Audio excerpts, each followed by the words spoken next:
Waduh, keren banget nih pesawat. Iya. Tahu nggak harganya berapa tuh? Berapa nih, Mas? 1M. Murah banget. Asik. Iyalah. Iya, saking pribadinya gitu cuma satu orang yang masuk. Satu orang. Ini kalau mau masuk sini dikecilin dulu, Man. Oke. Jadi memang kita harus meminimalis diri dulu baru masuk gitu ya. Saking private-nya kan. Saking private-nya gitu. Wih, bicara 1M aja murah. Wih, Mas Rifki ini crazy rich banget dong. Iya, jadi crazy tapi nggak pakai rich. Ya crazy aja gitu ya. Sebelum rich jadi crazy. Tapi ya jadi kayaknya perlu crazy dulu deh baru jadi orang kaya, Man. Oh gitu. Iya, banyak tuh orang. Jadi emang kita harus gila dulu kayaknya jadi kaya gitu. Kayaknya gitu. Oke, makanya crazy rich, orang kaya yang gila. Iya. Nah, bicara tentang crazy rich gitu ya, flexing, kayaknya seru banget kalau kita bahas ya, karena lagi happening banget deh gitu ya. Apakah kita perlu gila dulu untuk jadi kaya, atau gimana gitu ya? Tentunya kita ketemu lagi di Semangat selagi masih hangat kakak. Tentunya jangan lupa untuk subscribe channel kami di Dapat Media, juga di Instagramnya @dapatmedia, websitenya di www.dapatmedia.com. Mas Rifkal. Ya. Crazy rich. Iya. Mas Rifkal kan sebagai seorang yang crazy rich nih gitu iya kan. Dong. Punya pesawat jet pribadi gitu ya. Harga 1 miliar. 1 miliar. Murah banget. Gitu ya. Tinggal gesek langsung kebeli gitu. Padahal ya tinggal ngambil aja nih. Gimana sih ceritanya untuk bisa jadi crazy rich, Mas? Dulu ceritanya saya itu orang yang tidak punya ya. Terus habis itu saya main-main apa itu ya, apa yang kertas-kertas itu, saham itu ya, atau apa itu ya. Wih, terus saya jual, ternyata kertas itu saya pikir murahan, ternyata ada harganya. Saya mainan itu gitu, terus saya coba main yang lain juga ya. Pokoknya saya main-main aja sih. Pokoknya main. Terus tiba-tiba nggak tahu tuh apa kayaknya. Iya, pokoknya saya jual gitu ya. Iya, saya main-main terus tiba-tiba kaya aja gitu. Bangun dari tidur tiba-tiba langsung dapat keren banget. Kemarin aja saya baru bagi duit. Kemarin ada orang di TikTok itu saya sawer 1 miliar murah. Wih, 1 miliar nyawernya. Murah dong. Oke, dapatnya gampang banget ya. Gampang. Ya, dengan jualan kertasnya udah bisa dapat ya gitu ya. Orang-orang judi kalah ya? Kalah.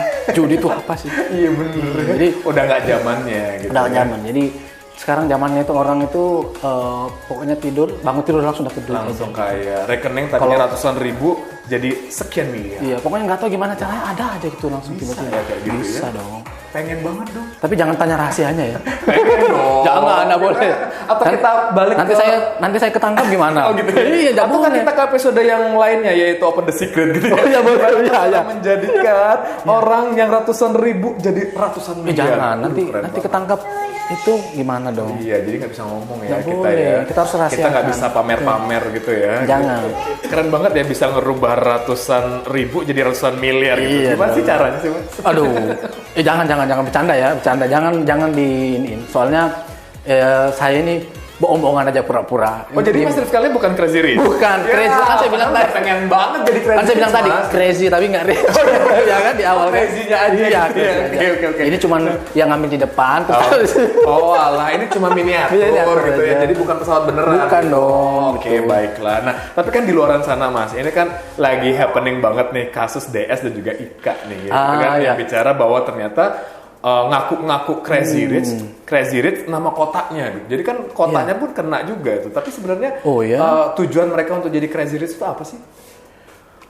Sebenarnya gini sih Man, orang crazy rich itu sebetulnya kan sebutan untuk orang-orang yang kekayaannya itu gila banget gitu kan. Kayaknya gila banget lah, makanya istilah crazy.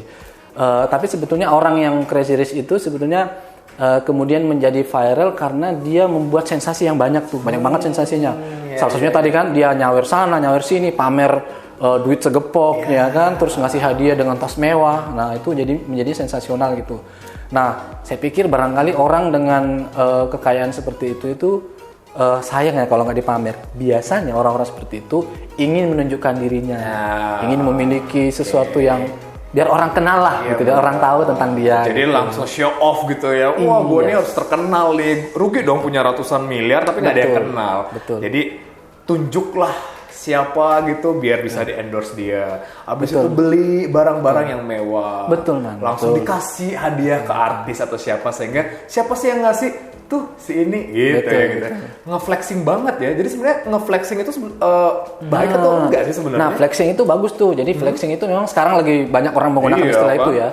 pamer Iya, besar-besaran gitu ya. Jadi kalau flexing sendiri sih istilahnya yang digunakan untuk orang yang suka pamer kekayaan yang dimiliki atau yang tidak dimiliki, man. Oh, malah nggak punya pun Iya. aku akuin gitu. Iya, jadi meskipun ini bukan barang saya akuin milik saya, itu juga flexing.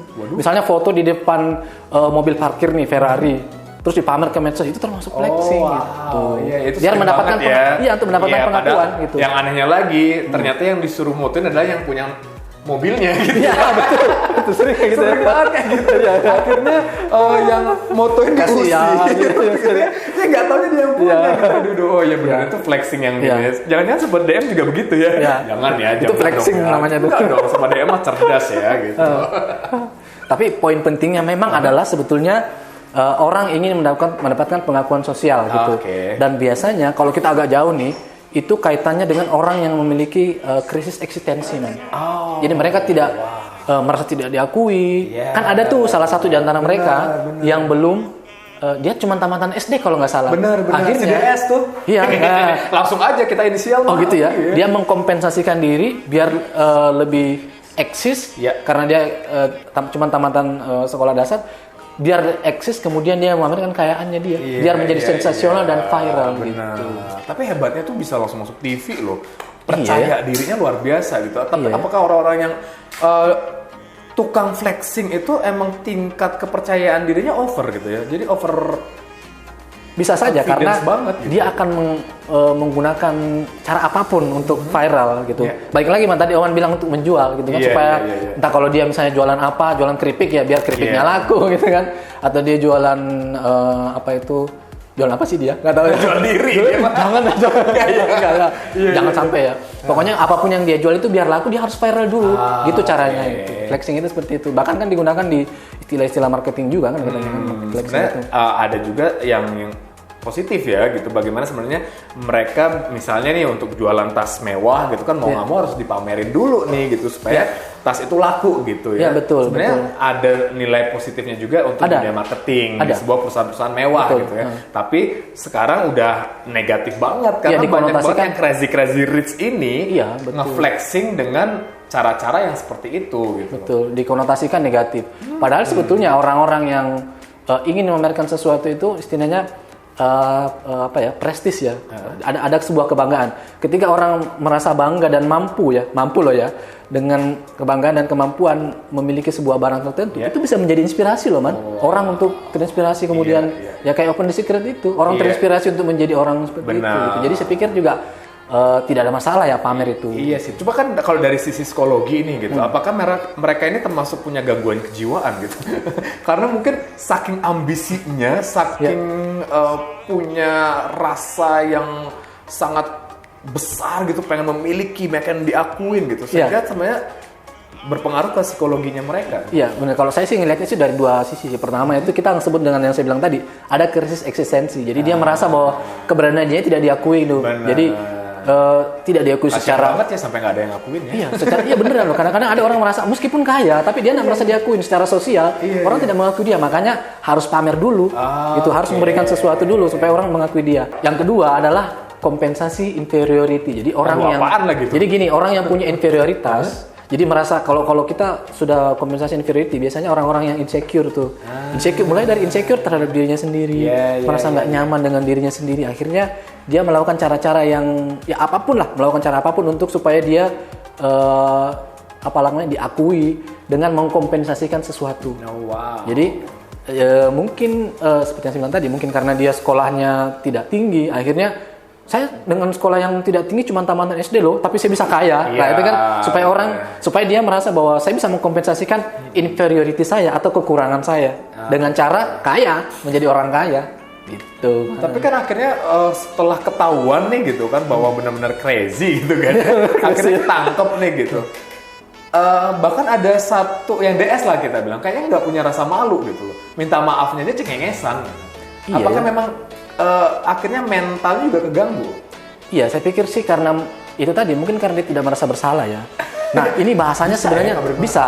Nggak Itu merasa bersalah ya? Iya, itu bisa banget gitu. Nah, kalau mau agak menjauh, tapi kita tidak bisa menghakimi. Tapi paling tidak memang ketika ada seseorang merasa senang di atas penderitaan orang lain, nah itu tanda-tanya besar tuh. Iya, Tanda-tanya iya, besar iya. tuh. Jadi salah satu motifnya adalah status sosial ya. Ya, bisa termasuk itu. Apalagi kan di sosial media itu kan satu sosial tuh kalau udah centang biru gitu. Iya, betul. Oh, keren banget udah centang biru, ini udah pasti terkenal gitu kan. Siapa sih yang nggak pengen centang biru oleh Instagram gitu kan? Oman udah centang biru belum? Centang merah kayaknya. Saya sih centangnya masih hijau, cuman saya kasih warna biru. Oh gitu, iya. Tadinya ada centang sih, tak hapus aja. saya Nggak pengen pamer, flexing. Saya centang biru man, tapi ini di WhatsApp. Oh, oke. Kalau sudah dibaca kan centang biru. Oh, kalau Dua lagi. Oh, ya, kalau saya mata tutup. Jadi nggak ketahuan siapa yang ini udah kirim, udah dibaca apa enggak gitu. Nggak pengen flexing. Iya, oke, nggak pengen flexing. Oke. Nah, bicara tentang flexing, bicara tentang Crazy Rich, gitu, satu sosial gitu kan. Ternyata mereka memiliki pekerjaan-pekerjaan yang mungkin sebagian orang itu nggak terlalu paham. Itu tadi seperti Mas Rizka bilang, jualan kertas gitu Iya, ya. makanya karena saham-saham, trading atau apa. Saya aja nggak paham, makanya saya bilang jualan Tapi kertas. kenapa bisa orang percaya gara-gara itu tadi ya? Karena dia nge-flexing itu ya. Iya, flexing. Oh, orang ini kaya nih, udah pasti nih. Betul. Oh, beneran nih gitu. Jadi mau invest sekian miliar juga mau-mau aja. Iya betul. Jadi dalam psikologi itu ada namanya bias kognisi. Nah, salah satu bias kognisi yang dimainkan di sini, dimainkan ya tanda kutip adalah ada namanya halo efek man. Jadi halo efek itu tampilan fisik mewakili perilaku secara keseluruhan. Jadi kesan pertama orang itu seolah-olah mewakili perilakunya. Dia tampilannya kaya. Tampilannya mewah lah. Berarti perilakunya bagus semua gitu. Makanya kan juga dia kemudian sawer orang, menyumbang orang, kayaknya dermawan banget gitu. Jadi apalagi didukung dengan media sosial kan ya, jadi pamer kemana-mana, nyumbang kemana-mana, itu kan menguatkan bahwa tampilannya dia mewah, juga perilakunya juga sama mewahnya gitu kan, dengan menyumbang, dengan sawer kan gitu. Padahal ya itu tadi. Iya, outfitnya kan dari ujung rambut sampai ujung kaki itu udah hitungannya miliar gitu betul. Kan. Habis itu masa nyawerin cuma 100.000. Gitu. Betul. Jadi meyakinkan banget malah kita kaum jelata gitu kan, yang ujung rambut sampai ujung kaki gitu kan.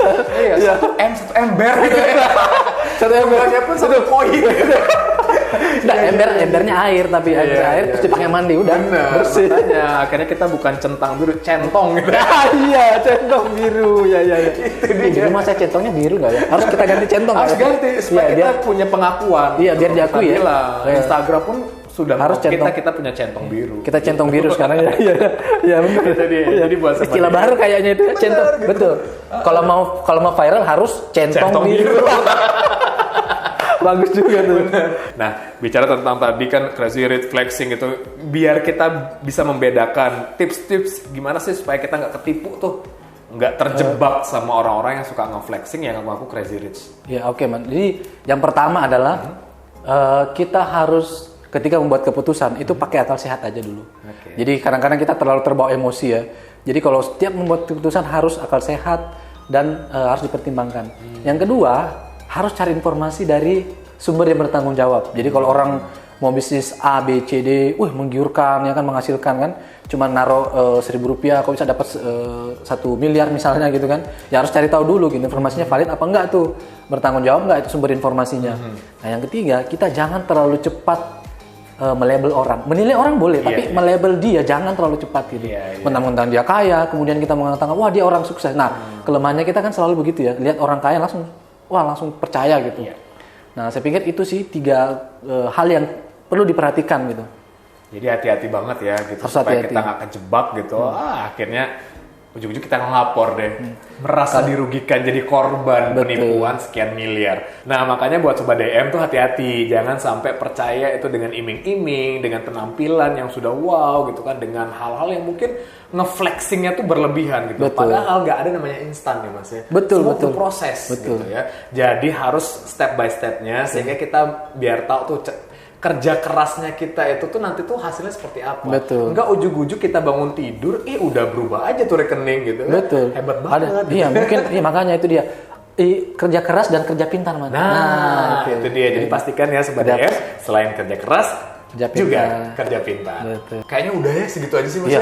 udah biar nggak panjang. Karena Orang biar panjang nggak banget. Karena ini bakal melebar nantinya Iya, kita bicara betul. tentang ini agak gergetan gitu ya. Iya betul. Gitu ya. Tapi tentunya buat Sobat DM kita bakal ketemu lagi di episode berikutnya. Boleh juga request nih kira-kira kita akan ngebahas apa yang Iya, lagi viral. betul. Betul Tentunya banget. yang sehubungan tentang hal-hal yang lagi hangat. Karena kita ada di episode Semangat! Selagi masih hangat, kakak. Kita ketemu lagi di episode-episode yang keren lainnya. Tapi jangan lupa untuk subscribe channel kami di Dapat Media, juga di Instagramnya di @dapatmedia, websitenya di www.dapatmedia.com. Ketemu lagi kita di lain kesempatan. Bye-bye. Dah.